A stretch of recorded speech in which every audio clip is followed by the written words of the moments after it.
This episode is sponsored by Fidia. Hey guys, if you haven't already, make sure you follow the African Creator Podcast on Apple Podcasts, Spotify, and all other podcast platforms. What's up, guys? How are you doing today? It's Tayo and Wande here, and this is another episode of the African Creators Podcast. Yes. And today we're going to be talking about how creators can use content as a tool for social change. Yeah. What does social change mean to you? Ouch. I think social change can mean different things. I've been consuming a lot of content lately, and I think on different platforms, different communities, social change means different things. So it could be environmental causes, it could be political change, it could be climate related changes, it could be economic related changes. It just depends on kind of what is urgent and what is important to you as a creator. And I'm thinking, to be honest, this show is called The African Creator, and I think one thing that is synonymous with all of us as Africans is that we have a subpar. I'm trying to be careful here because when it comes to topics like this, we have to be, very sensitive, but also try to communicate as well. I would say as Africans, we've had problems with government and with kind of how our society is run from a political standpoint. Oh, is that the point you're trying to make? Why do you stop? I think we have a subpar government. Yeah. We have a subpar government. Yes. Most of the governments in Africa, I like going hard on Africa and the government because I've traveled across Africa a lot, and I feel like one of our major problems has always been leadership. Yeah.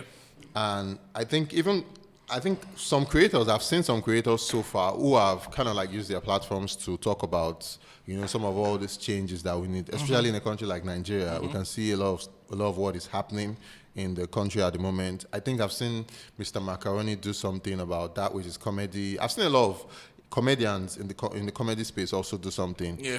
But I still think there's still a lot to be done, a lot that can be done. I know also even celebrities like artists who sing with music, they do a lot of that too. Yes. I think that's even worldwide. But I think there's still a lot that creators themselves can also do to push that narrative as regards social change forward. But yeah, you're very right. I think when you mentioned climate change, I remember the girl. What's the name of that young girl? Greta Thunberg. Yeah. And how she was able to use her voice to inspire the world and talk about this whole climate change. And I think that's very powerful. If more African creators can be passionate about whatever social impact they want. I want to give a shout out to the sponsor of today's episode. Is a company called Fidia, which is a great company for creators out there. Absolutely amazing company. Fidia is basically for the African creators. Obviously, you know that there are a lot of companies out there who enable creators earn for their work, but a lot of the time we've had problem with monetizing, especially for the African continent and for African creators. I've had a lot of problems with monetizing. Exactly. Fidia basically is the solution for that. It helps African creators showcase their work, but also kind of help monetize their work, especially to those people who support them. So they have a new feature introducing the Creator Profile 2.0, a free link in bio website builder for creators that allows creators to create a one-page website to showcase their work, grow, and get paid from anywhere in the world without writing a single line of code. And if you check on the African Creator bio, it's been created with the Fidia Creator Profile, so check that out. And they also have product pages. With the product pages, creators can easily set up a product page to sell their digital products such as ebook, design files, templates, image, graphics, digital arts, tools, preset, brushes, beats, sample packs, etc. and get paid faster without needing a complicated e-commerce website.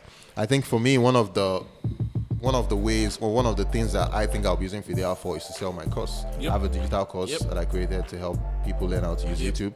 And yeah, Fidea is going to help me sort that out. Fidea is also introducing referrals, which is a way to earn money by referring other creators.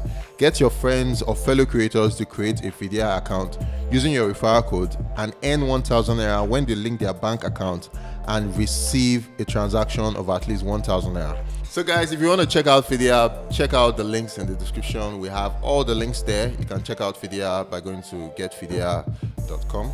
And thank you, Fidea, for sponsoring this episode. I think, so when we talk about African creators, right, we talk about creators, different platforms, different disciplines, right? So we're talking about YouTube, we're talking about social media, Twitter, Facebook, Instagram.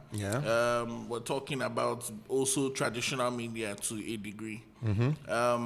I think we can attack this topic from different standpoints. Right? One of the standpoints is information. Another standpoint is, like activism and action, right? So I remember you putting a tweet out saying that, it would be a great initiative if some artists could come together and do like a 7-day concert. Yeah, that idea was gotten from you, actually. Was gotten from me? Yeah, I think so. At the... okay. Snap. Okay, So basically... it turns out that something like that is being coordinated. And has like a lot of artists, files. A couple guys, basically, a lot of people who are basically adored, right, by fans. And I think at some point it's cheesy, but that saying in Spider-Man that like with great power comes great responsibility has never been more true. Yeah, true. I think it's important that we as creators, with all the difficulties we face, I think it's a lot of people try to take the easy way out, and I understand that there's mental health, and preservation and all of that, but at some point we kind of have to, I won't say take responsibility, but do something to make sure that at least we're driving our influence to make some sort of change. And I know a lot of people think that, my voice is not strong enough, but think about it, right? A lot of these creators, if you talk about musicians even, they have millions and millions of views on their videos, and they actually impact the mood and feeling of some people on a day-to-day basis. Music is that strong. So why don't we think that we could use that same power to drive people into action? You look at people like Fela, right, who basically has died, who passed, before a lot of people were born. And his music and influence is still felt. True. Not today. Only in Nigeria, but all over the world, and it's still relevant. Anytime we have protests or anything politically related, Fela's music almost becomes a theme song for that movement. Even his this is body, what's that? The is this sign or what I call it or whatever. His posture. Like it still resonates with a lot of people. It still resonates with a lot of people, right? Yeah. And this is somebody that existed in a time where there was not even social media. True. And traditional media was even limited then. It's not like there were 50 newspapers, right? It was like few channels, few newspapers and all of that. I've never thought about it that way. But actually, Fela existed in a time where like there was no social media, and his music was able to penetrate and have a strong impact on people. I feel today we have too many tools to actually reach a lot of people. Like one TikTok video can reach like 100 million people within like a week. And it kind of seems like now it's like people are less, people are less willing to maybe express that part or maybe bring about content that actually leads to that. Because I see less of that happening and more of that happening back then. Yes. I think that's another thing, right? There's a fear. Yeah. I remember, I think it was Files that said this, right? And it was an interview. And I think this was at the height of NSAS, and at some point Files was almost anointed as a pseudo leader, right? Mm-hmm. Not that he called himself that, but just he was a very vocal part of the NSAS campaign. And somebody asked him a question and said, like, aren't you afraid, like, like of something being done to you or losing your, life and whatever? And he said that you can't kill somebody that's already dead. And he didn't say that to be like crazy. He just said that the society that we live in, it's not like we're heading to death anyway. True. True. And it's quite scary. A lot of things have happened over the past few weeks, months, and years, and it gives you that moment to think that, you know what, why don't I try to use my voice to drive people to action? It's very tough and it seems bleak sometimes, but I think, what option do we really have? You know what I'm saying? True. That's very true, actually. And I think, just to add to what you said, I also saw somebody saying something, I think it was on social media, was like, what's the point of building in a place when you're not even sure of your future? Like, the reason that you don't want to talk is because you're afraid. But you're in an environment that you can't even build anything because there's no certainty for what the future of that thing holds. So whether you want to build a business, you want to build a career, as long as you're living in Nigeria and as long as Nigeria keeps heading to this dark place, anything you build is you're just wasting your time. So why don't you stand up now and start fixing it? Yeah, because I had a talk a couple years ago, and there's a philosophy I believe in, right? And it's micro solutions for macro problems, right?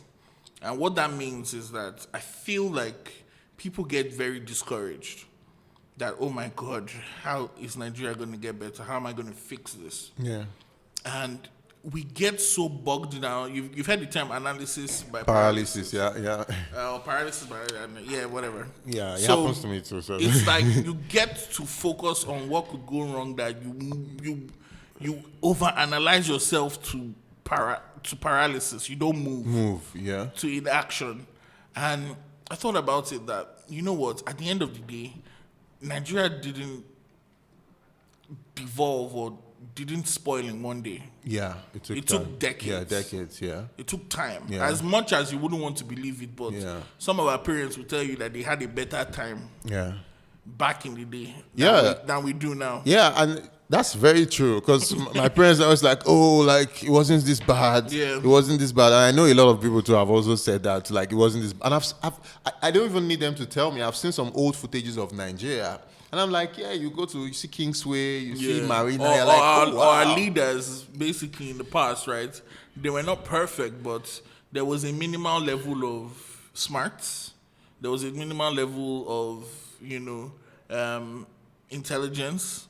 There was a minimal level of eloquence. Have you ever heard leaders in like the 70s and 80s and 90s speak? And they have this look at their education and all of that. At that time, true. That's true. Right now, it's so low that any other time, but somebody's arguing whether this minister went to university or this one faked their degree.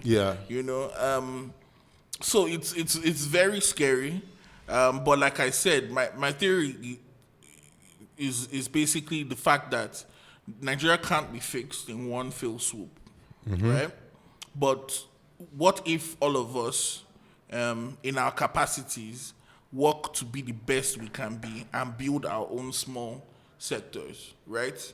Like, build where you are, right? I know there are infrastructural problems, and I know there are problems that are going to be affecting you, but what if you're the doctor? Like, build to the best of your capacity as a doctor.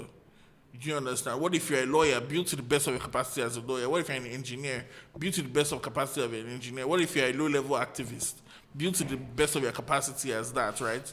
And hopefully, it's not a philosophy that's based on facts. It's a philosophy based on hope. That time and chance will collide. Everything in Nigeria is based on hope. It's based on hope. And time and chance will collide, and somehow, some way, where it's let me break it down. Look at technology. Look at banking. Right? The reason why we have fintechs right now is that as much as you want to say it's crazy, right? The banking sector in the mid 2000s to the late 2000s actually were put under strict, like, what do you call it? Strict supervision and strict things where they needed to do certain things. Right? And then technology kind of met banking at a point where it was ready to scale. And that's why fintechs are able to abundant right now. Do you understand? If the banking or financial infrastructure hadn't been built, although slow, but if it hadn't been built, there will be nothing to build on top of. So you set up the foundation for the next generation. And we can see that fintechs are going to take us 10 years forward in the space of 1 year. Just because of scalability and growth. Right? Like I said, this is hopeful thinking, but what if we as creators in our capacities used our voices to kind of raise awareness? And nobody's asking you to, represent any politician or, just little calls to action. For example, the trend now is, it's not even a trend, the call to action now is get your PVC. Why? Because it just makes common sense that even if you think you might not use it, isn't it better to have it and not need it and need it and not have it? And exactly.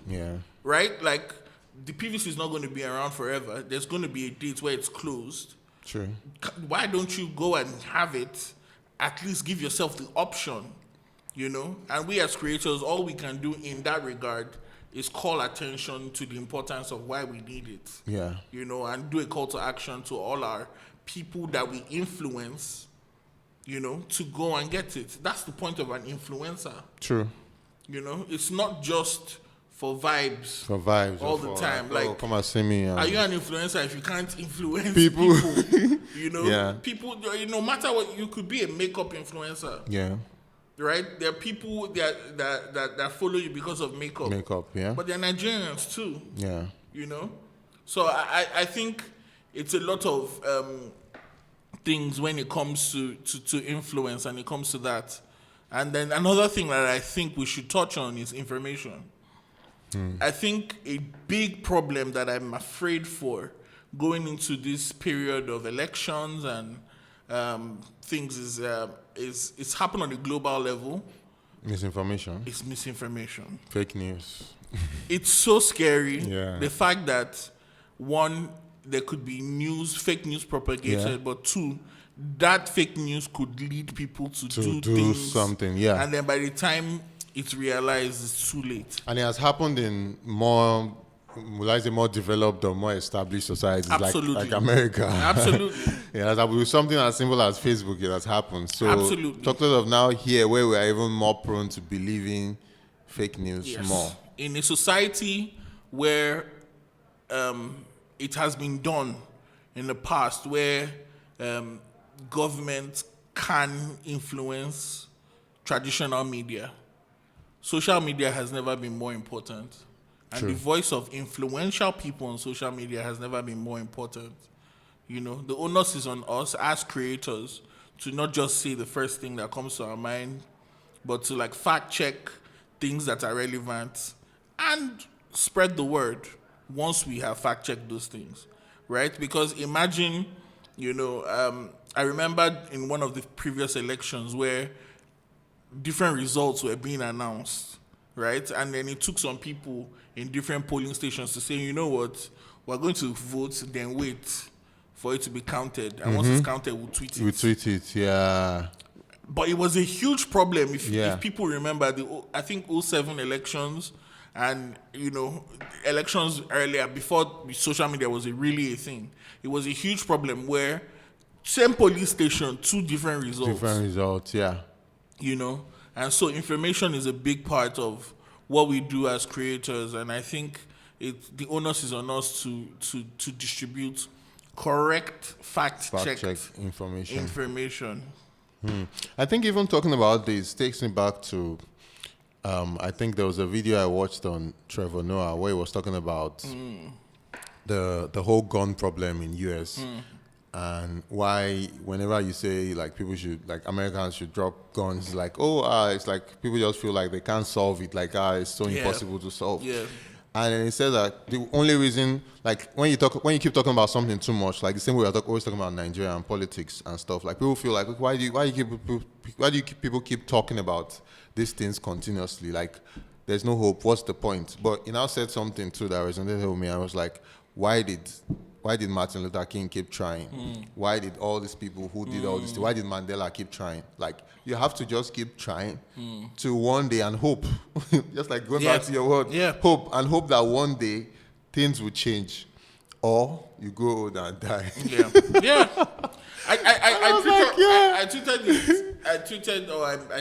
put a message out on my Instagram yesterday. And there was an attack in the town, I would say massacre.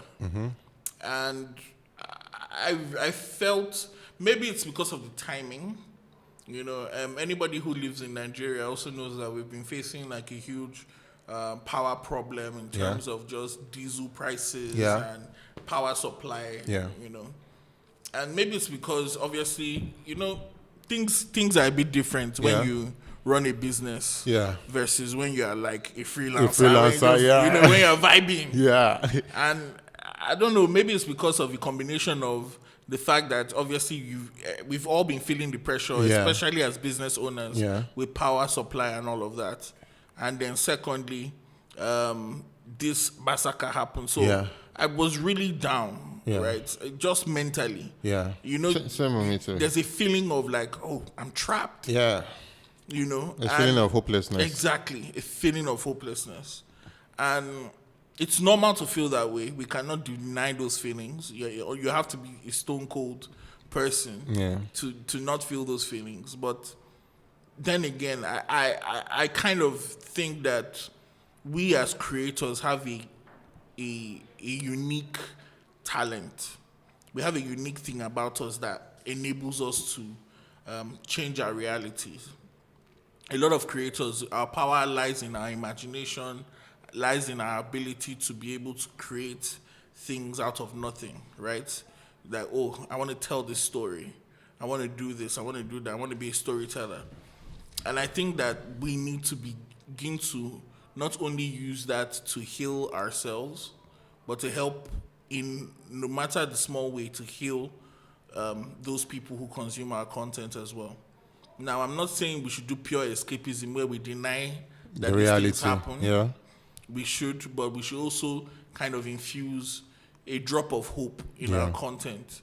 Because people need that. People need that stuff. People need it. Yeah, they do. And the same way I get affected and I go to certain music to listen to, or I watch certain movies and I just feel just a little bit better. I think we as creators, it's also, we need to find our ways to infuse a bit of hope and optimism into our content to help those people who follow us and watch our stuff. So yeah.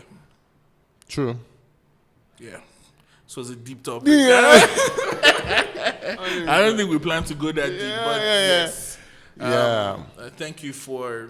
Do you have anything else to say?